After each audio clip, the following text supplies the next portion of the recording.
Manhattan is a college town located in the northeastern part of Kansas with a growing population of about 52,000. With its two universities, Kansas State University and Manhattan Christian College, a large part of Manhattan's population consists of college students. With Fort Riley in close proximity, there is also a constant flow of military families moving into and out of Manhattan. Both of these populations contribute to the median age of Manhattan's population being 23 years old. This would lead one to think that Manhattan is an active community, as there are higher levels of reported physical activity in younger populations in comparison to older populations. Manhattan also has several features and programs that are conducive for physical activity. There are walking trails and parks featured in various locations around the city, such as Frank Annenberg Park and the Lanier Trail. Manhattan has even implemented programs to make the city more bike-friendly, such as Green Apple Bikes and Share the Road. There are several fitness facilities that offer memberships, such as Anytime Fitness and the Foundation, as well as the Chester E. Peters Recreational Complex for college students and alumni. There are opportunities for recreational sports teams and leisure play through K-State intramurals, as well as Manhattan Parks and Recreation for all age groups. Overall, the major parts of Manhattan are extremely walkable and encourage physical activity. However, in lower-income residential areas, you will not find the same characteristics. Not all sidewalks are well paved and maintained, making it difficult for anyone who has trouble walking, such as elderly and disabled, to use them. In fact, most of these areas lack access to any nearby park, walking trail, or fitness facility. It is in this area that we would find Mary Turner. My name is Mary Turner. I am a 49-year-old white female. I moved here from Louisville, Kentucky with my disabled husband and 3 teenage children to live with my sister who lives here. I moved here so that I could help her with her disabled husband and kind of help share bills. There are several factors that affect Mary's physical activity. A few of these factors are gender, race, age, marital status, education, family composition, housing, income, employment status, and physical ability. Mary has already introduced herself as a 49-year-old white female who is currently living in government housing with her disabled husband, 3 teenage kids, and her sister, of whom she is helping take care of her husband. We've asked Mary to talk about a few other aspects of her life that display each of the other factors as well. So, Mary, physical activity guidelines suggest an average of 150 minutes of moderate to vigorous physical activity per week. Do you feel like you are able to meet those recommendations? No, definitely not. How do you feel Manhattan has set you up for success or not in living an active lifestyle? I hear Manhattan has a lot of stuff, but if they do, I don't really see it. I know I can't really afford to drive across town or have a gym membership or anything. There's not really a lot of parks around here and not really a lot of places to go. I know we walk to church and there's a baseball field over there. But other than that, I haven't really seen a lot of parks. It's kind of scary to walk around here at night because there's not really any lights. And being a female who's borderline disabled myself, I don't feel safe walking alone if it's not light outside. In what ways do you feel like you get the most activity throughout your day? I would say I get the most physical activity just doing stuff around the house, just doing household chores because I'm stuck here most of the time. I volunteer, so I might move some books around. Probably the most demanding thing that I do is probably moving my husband around from the bed to the couch and just kind of helping him do things, but other than that, not a whole lot.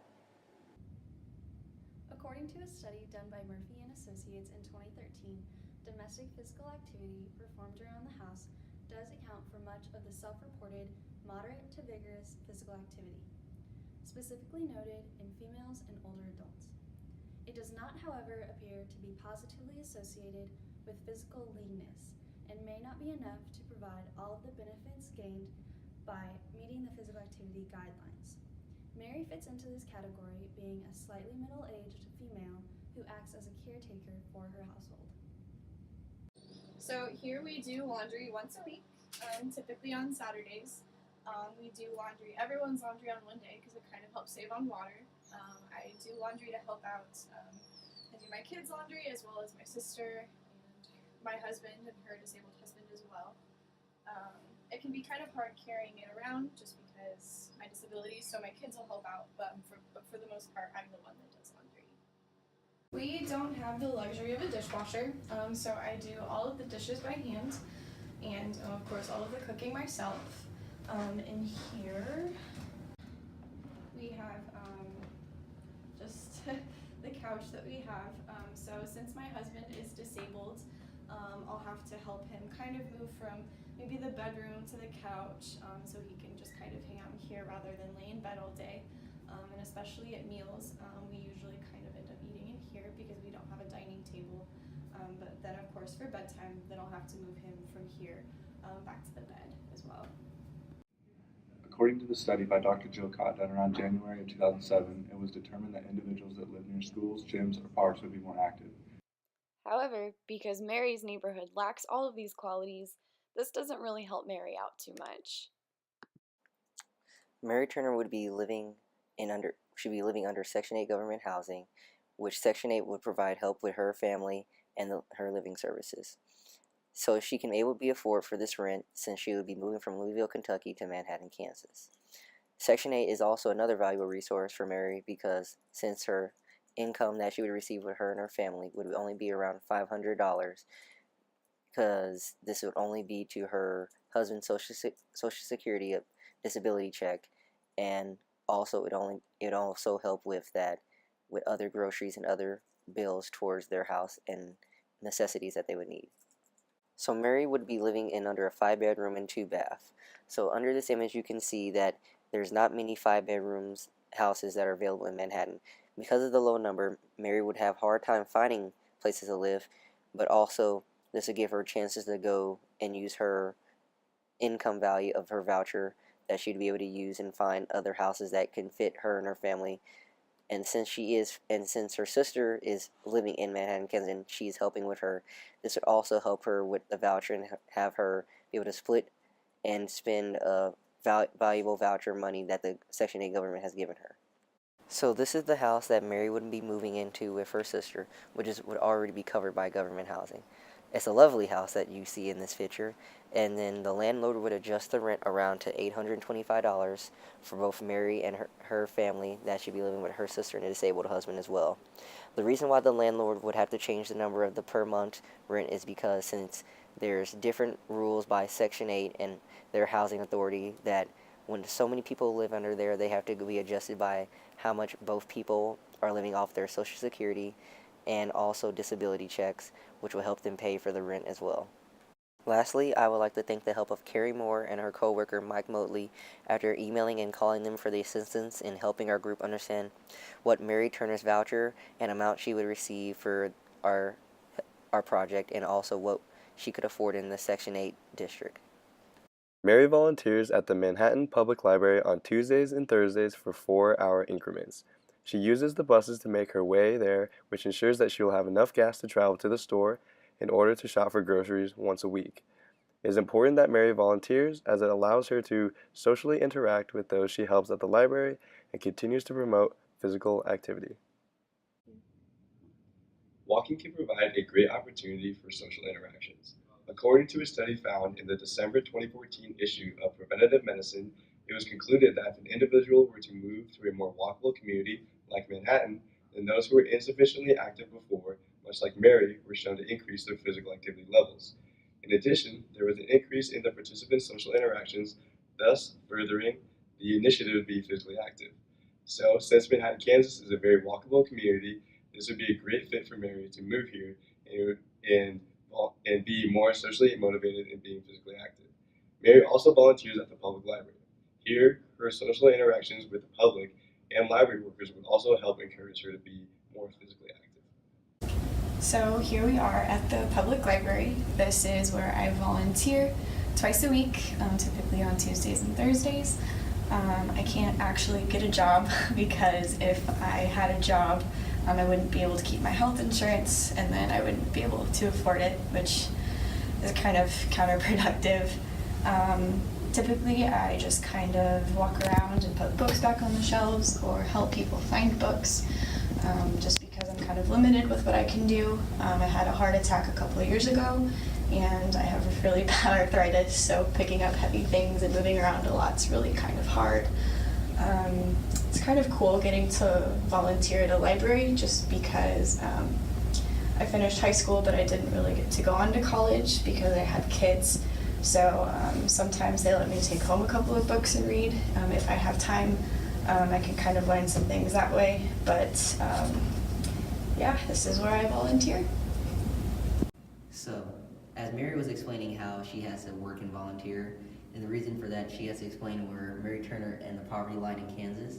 So Mary only would make around the $20,400 range because since she has to live with 7 other people in her household, and she would only be able to use Section 8 housing for government housing, and also with her husband's disability check and SSI, she would only be around the $20,400 estimated range for her budget she would make.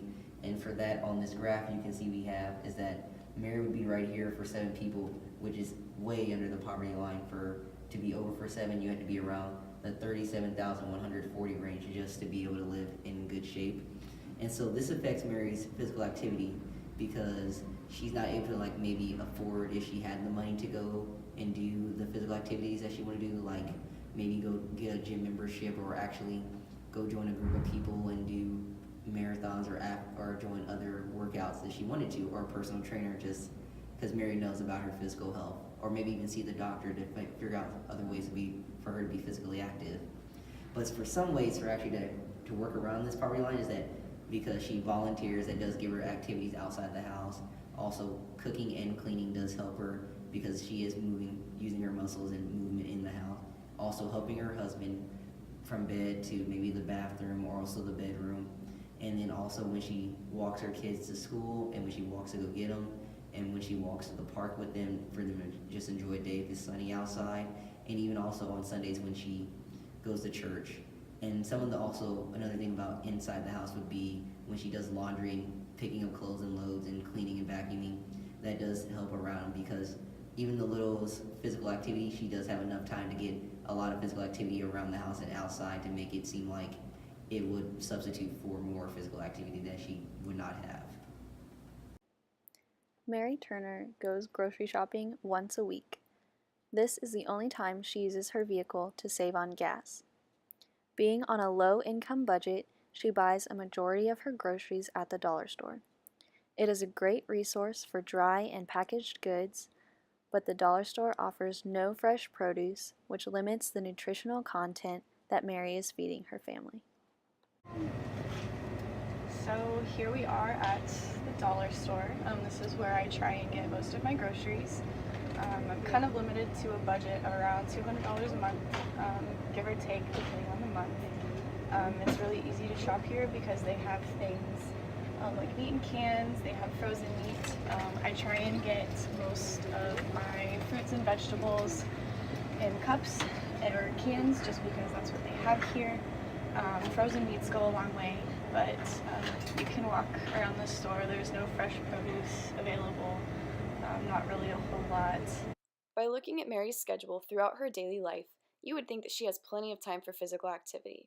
However, sociostructural factors greatly affect Mary. Gender.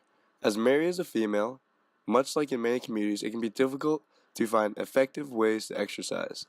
Walking and physical activity at night can also deter women as there are various safety concerns. Race. Caucasians are often thought to have the upper hand in opportunities for physical activity. Being Caucasian, some would think that Mary has a greater opportunity through parks and recreation or social events. However, Mary's race does not seem to give her any advantage in maintaining an active lifestyle, being considered with the low social class and the other factors working against her. Social class has a large influence on the availability of gyms or memberships, workout attire, and sporting events, clubs that are not available to those in Mary's population. Age. As Mary is now 49 years old, physical activity can be much more taxing in general. In addition, exercise takes a harder toll on an individual's body as they continue to age, which again would infringe on Mary's motivation to be active. Marital status. Being married, Mary can be either positively or negatively influenced with physical activity being in a close relationship. Because of her husband's physical disability, she may experience career giver's guilt not wanting to leave her husband sitting in the living room while she goes on a walk. Education. Mary only has a high school education. A study done by Marshall and Associates in 2007 suggests that women with a high school education or less have a higher inactivity rate than women with a college education or at least some college experience.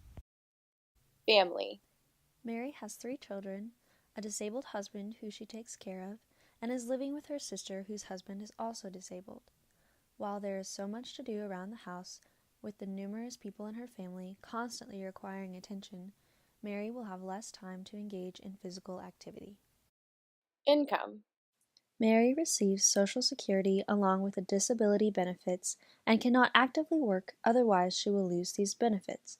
In addition, having a lower source of income, she has less access to gym memberships and other facilities that many use to exercise.